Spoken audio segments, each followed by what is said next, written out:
Welcome to the deep dive. You've handed us the roadmap, a stack of raw, unfiltered conversations from professional mixed martial artists, and our mission is to cut through the spectacle and reveal what's really going on at the elite level. We're definitely going behind the curtain today. We're looking past the highlight reels, past the trash talk to explore the intense physical, mental, and, logistical sacrifices that are just mandatory if you want to make it in this sport. And we have to start with a piece of logistical insanity that popped up. This talk about a potential UFC event at the White House. Former President Trump was apparently predicting an unprecedented 8 or maybe even 9 UFC title fights happening there. Which is, right off the bat, fascinating because it's impossible. Totally impossible. As any serious fan knows, there are only 8 weight classes in the UFC, so the math just it doesn't add up. Unless, as some alleged, they were intentionally withholding title fights to load up this one massive card. Exactly. And the idea that the entire fight calendar would be manipulated for a political spectacle, it just tells you how high stakes this whole thing is. And can you even imagine the security? I mean, for a venue like that, the sources were saying maybe 5,000 or 6,000 seats up close. And then 100,000 people watching on screens out on the lawn. It's a spectacle. It completely shifts the focus from the octagon to the environment itself.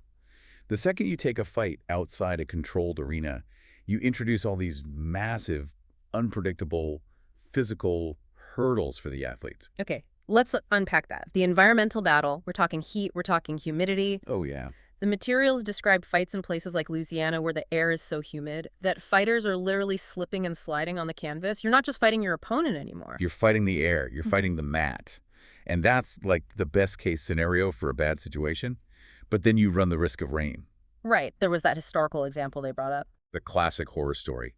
King of the Cage, wet and wild. It rained so heavily that guys were competing in a literal downpour on a slick vinyl canvas. Just slipping everywhere. So they're stopping the fight to towel down the mat. In between rounds, yeah. Yeah. It was a disaster.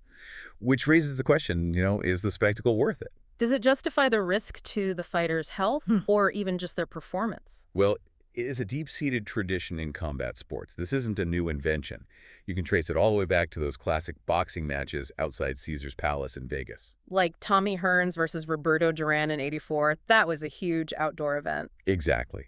But even in Vegas, with its dry heat, it's still an absolute furnace. That spectacle always comes at a massive physical cost. Which brings us to probably the most brutal, constant battle these athletes face. The scale. The conversations we looked at consistently define weight cutting as legalized cheating. And you can see why. It's this systemic problem where fighters dehydrate themselves almost to death just to gain a huge size advantage the next day. So what are the extremes we're really talking about here? The extremes they're shocking, particularly at middleweight, which is 185 pounds. Okay. You take someone like Alex Pereira. He allegedly stepped into the cage for his 185-pound title fight weighing 226 pounds. 226? Wait, that's a 41-pound recovery in about a day. 41 pounds. Or another middleweight, Gregory Rodriguez, who's been verified on a scale walking around at 205, 206. So on fight night, you're fighting a light heavyweight. That kind of fluctuation has to catch up with you. What are the long-term health consequences they're warning about? Chronic, severe health issues.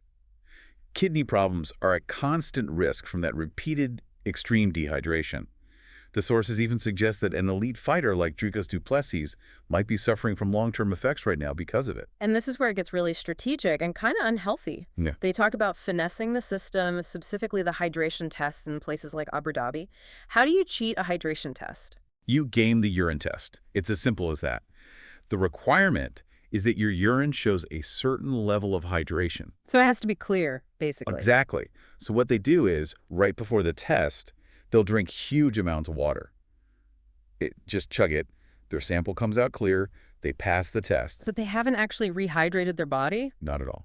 They pass the official measure, and then they know they still have hours to go. So they immediately go sweat out all that water they just drank to make the final few pounds. They're just pushing their bodies to the absolute brink. That is horrifying. Okay, let's leave the spale and move into the cage. The sources are overwhelming on this point.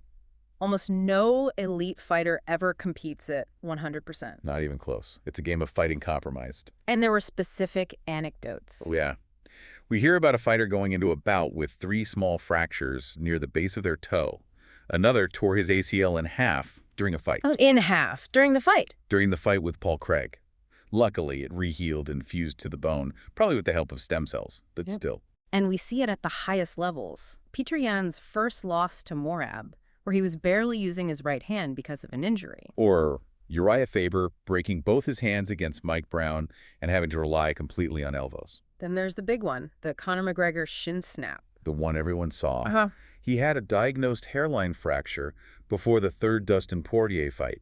That tiny flaw was the perfect starting point for that catastrophic break. These injuries are just baked into the sport. But the truly terrifying one described was Austin Hubbard's compartment syndrome. We need to stop and really understand what that means. Compartment syndrome it's a ticking clock. When a limb, usually the lower leg, takes extreme trauma, like from dozens of powerful leg kicks, the muscle swells up massively inside its membrane, the fascia. And that membrane doesn't stretch. It's unyielding, so the swelling has nowhere to go. The pressure just builds and builds until it cuts off blood flow and nerve function. So what's the desperate intervention? What did they have to do? They had to surgically slice his leg open, from top to bottom. It's called a fasciotomy. It's the only way to relieve that internal pressure and drain the fluids. So just to be clear, the difference between winning a fight and losing a limb can come down to a single surgery after the fact. And if it's untreated, as the sources note, it leads directly to muscle death, necrosis, and very often amputation. That's the price. Given that level of risk, modern science isn't a luxury for these guys. It's mandatory for recovery. Absolutely. They're all on creatine, not just for muscle recovery, but for cognitive support. As one fighter said, I've been getting hit in the head since I was 13. But the real frontier seems to be the more advanced tools, like the hyperbaric chamber. That's where the science gets really deep. Breathing pure oxygen in a high-pressure environment. It's a total recovery tool. They cited a Jerusalem study showing that 60 sessions over 90 days can actually lengthen your telomeres. Okay, hold on. For those of us who aren't biologists, what are telomeres, and why would a fighter care about lengthening them? It's a great question. Think of telomeres like the plastic caps on the ends of your shoelaces. They're the protective caps on your DNA strands. Every time a cell divides, those caps get a little shorter, which is a key marker of biological aging. This therapy reverses that process. The study showed it was equivalent to a 20-year age difference in those biological markers. So this isn't just about healing a single injury. It's about literally pushing back the clock on athletic decline. Exactly. It's about extending a brutally short career. Okay, so let's shift from the physical to the mental and strategic side. The sources hammer home that the biggest differentiator isn't raw talent, it's elite coaching. It's about avoiding the complacency trap. Right. Running your own camp, being your own coach. It often leads to disaster. The fluky loss was the example used. You just fall into comfort patterns. Do you know which sparring partners won't go hard on you? Exactly. You know who you can beat. So your training feels like an easy day at the gym, not a 5-round war. That's where the maestro, the elite coach, like a Fear is a Hobby or a Duke Rufus comes in. They're not just a coach. They're an accountability engine. They synthesize everything, the striking, wrestling, jiu-jitsu, and keep the fighter brutally uncomfortable. Which is where they need to be. Yeah. But the battle is often internal. One fighter talked about the need to squash the demon thoughts. What does that mean in practice? It's that creeping negativity, the fear of, say, losing to someone you think you should beat. That can cause a mental shutdown. The strategy is to, and I love this quote, dissect the fire before it burns your house down. So you use mindfulness, you have open communication with your coaches, you name the panic before it takes over. And they use specific psychological tools. There's a pamphlet by Rob Gilbert, PhD, that says to replace I have to with I want to. Reframe the obligation as a desire. And the acronym, HOPE. Hold on, possibilities exist. But the most useful tool they mention, I think, comes from former Navy SEAL Jocko Willink. It's the philosophy of just saying good when a setback happens. Tell us more about that. How does that mindset actually apply here? It's a deep reframing mechanism. It's not just a motivational poster. You get beat badly in sparring. Good. Now you know exactly what you need to work on. You miss weight. Good. Now you know your process is flawed and you have to fix it. You tear a ligament. Good. Now you have 6 months to reinvent your entire stand-up game. It forces you to find a solution instead of dwelling on the failure. And you see a big contrast in the mental approach between the new guard and the old guard. Huge. You have the young, hyper-driven fighters, the Ansars, the Umran Johns who've left their homes, they work day and night, they train 24/7. Their hunger is just relentless. And that's contrasted with the wisdom of the old guard, like bodybuilding legend Ronnie Coleman. Right. Who knew he needed to take months off after Mr. Olympia to completely reset his mind and body. That structured rest is crucial for longevity at the top. That relentless hunger of the new generation. That's really what drove the entire evolution of the sport, right? All the way back to the Gracie Revolution. That's the DNA of modern MMA. The Gracie family in Brazil fighting on beaches, dojo storming, just walking into other gyms and challenging their best guy to prove jiu-jitsu was superior. And the skill gap back then was just immense. It was astronomical. You had Hoist Gracie, this non-muscular 175-pound guy, just dominating massive opponents like Dan Severn with pure technique. It was the ultimate advertisement for jiu-jitsu. And that whole lineage is legendary, full of family rivalries and stories about ratting on each other as kids. But the sport today is just unrecognizable from those early days. I remember watching back at UFC 12 in 1997, and you could see it changing almost fight by fight. The evolution is breathtaking. The sources confirmed that an 18-year-old phenom today, a complete fighter like Ansar, would have been considered the greatest fighter in the world back in 1994.